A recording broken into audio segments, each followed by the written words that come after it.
just competed in one of our qualification matches. So behind me, you can see our team trying to rebuild. We had a little bit of a bump against another robot, so some of the wiring came out. So we're just trying to make sure it's all ready for our next match.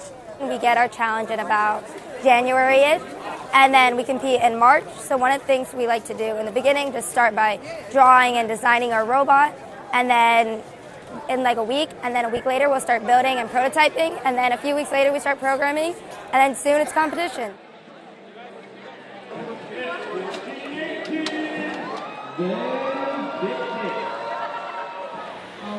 Moving quickly, Cavalier heading right back to the source.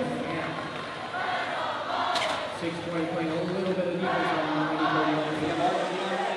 We spend about 300 hours in this 6 weeks to build our robot, and we have a lot of people on our team who come help build it. We spend our weekends here trying to make sure it all works.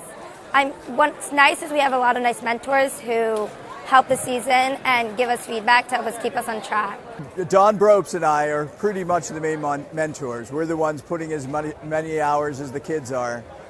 We feel very strongly that while the kids meet, we need to be there to supervise and guide.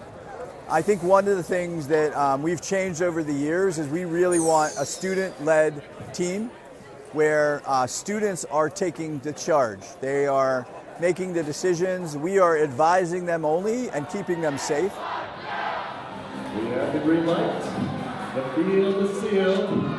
Competition match number 7 riders behind the line to 3, 2, 1, crescendo. Okay, so essentially we have two alliances. There's the blue alliance over there and then the red alliance down here. And both alliances are composed of 3 teams. And so essentially what you're trying to do with your team is you're trying to score as many points as possible. Now those points come from the first 15 seconds, which are autonomous, meaning that the programmers have already programmed the routine and then that robot follows the routine. Those earn more points. And then after those 15 seconds, we have 2 minutes and 50 seconds of teleop, which means that it's controlled by, like usually people use like kind of like video game controllers to move the robot. So you can score in the amp, which is over there. It kind of looks like a box, like a trash can somewhat. And so that one you have to push the note into, or you can score into the speaker, which is like the big thing up there.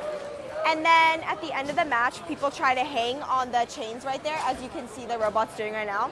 And so if you get 2 robots hanging on the chains, then you get a harmonization point. And so that helps, all these points help you with going to the next round of like districts and things like that. So this year's theme is crescendo. So it's music themed, like we have the speaker, amp, stage, you can harmonize, right?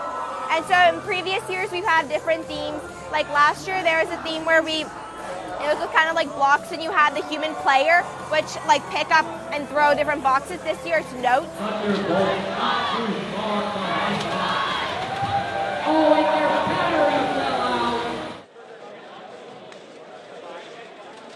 So throughout the competition, we run into like different problems with the robot.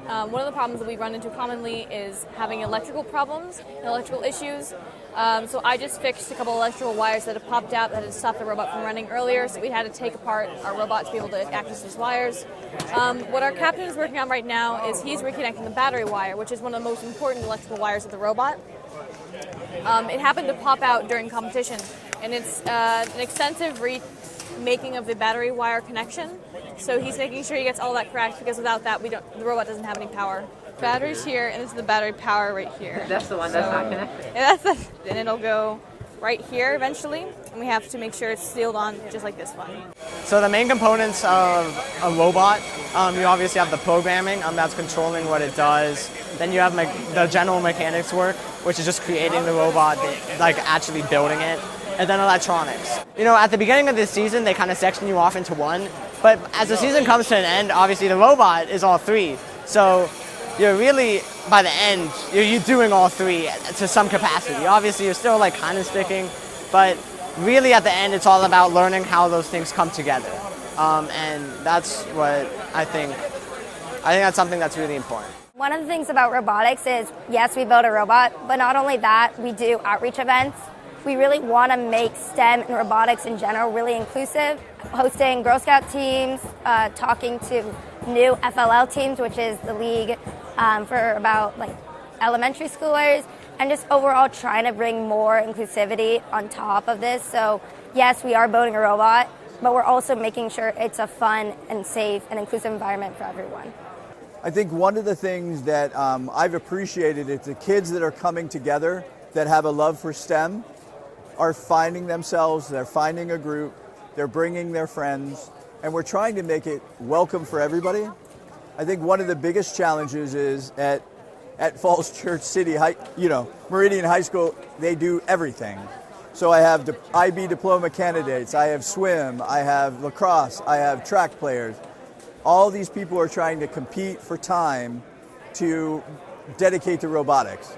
So one of the things that we're trying to do is make sure kids feel like they can do it all. They can do robotics and play in the band. They can be part of robotics and be on the lacrosse team.